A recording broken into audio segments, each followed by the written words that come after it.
St. John's, Jerusalem, or Sutton-at-Hone Preceptory is a National Trust property at Sutton-at-Hone, Kent, England, which includes the 13th-century chapel of the Knights Hospitaller and a garden moated by the River Darrant. It is open to the public on Wednesday afternoons from April to October. History. It was established in 1199 as a commandery of the Knights Hospitaller of the Order of St. John of Jerusalem until it was sold to Sir Maurice Denys, the receiver of the order at the time of the dissolution. The medieval sections of the property were predominantly constructed around 1234, when Henry III procured the felling of 5 oak trees from Tunbridge Forest. By 1388, the property had ceased to be used as a preceptory. Naturalist Abraham Hill established an orchard here in 1670, with apples and pears from Herefordshire and Devon that were used for making cider and perry. Varieties that were introduced into Kent as a result included the Kentish pippin. From 1755 it was the home of the county historian of Kent, Edward Hasted.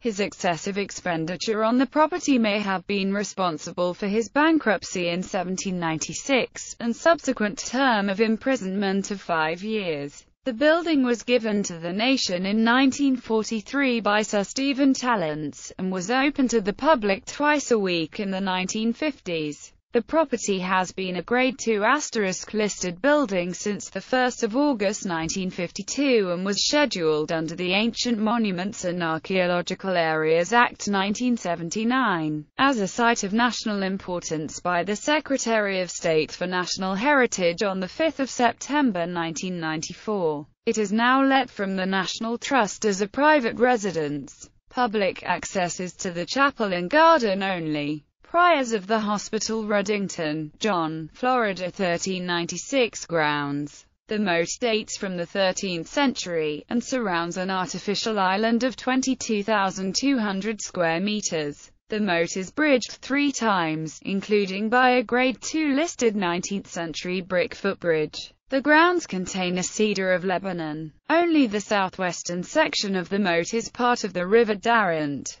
The moat has, however, suffered from environmental problems. It ran dry in both 1976 and 1988 and was affected by sedimentation and pollution after a recent dredging of the Darrant. The dredging was attempted in order to foster the appearance of a 1930s country life setting. However, it had to be halted after it was discovered that scheduled monument consent had not been obtained. Although it was subsequently granted, the sustainability of such techniques has been called into question. The garden also hosts a former fish pond, now occupied by marshlands. Before the dissolution of the monasteries, the lawn to the north of the property was used as burial ground for the chapel, but thereafter as a midden.